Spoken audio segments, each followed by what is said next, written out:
I would ask folks, just please hold your applause until the end, just because it might take away from time for questions. Thank you.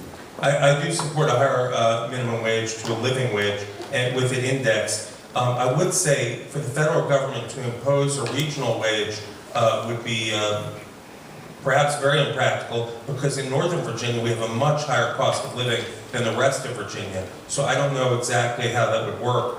I would say, though, I was the only Senate co-sponsor of an effort to raise the minimum wage in Virginia. It passed the Senate with 20 Democrats, Lieutenant Governor breaking the tie, and further, I was instrumental in the effort to kill the effort to dilute the bill in committee. So we were able to pass that in Virginia Senate as a whole, the body. I don't know what happened to it in the House, but sometimes bad things happen there. Mr. Levine.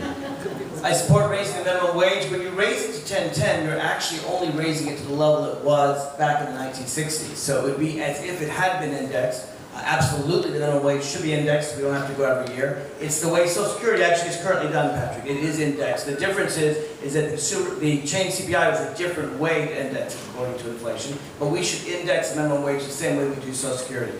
I support a living wage.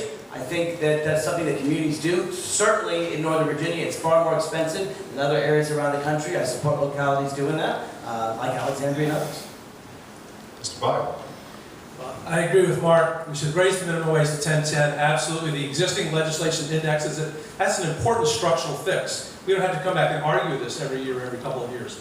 But we also need to change the overtime rules. Because right now it's too easy to put somebody on a salary and make them work 45 or 50 hours and then never get any overtime.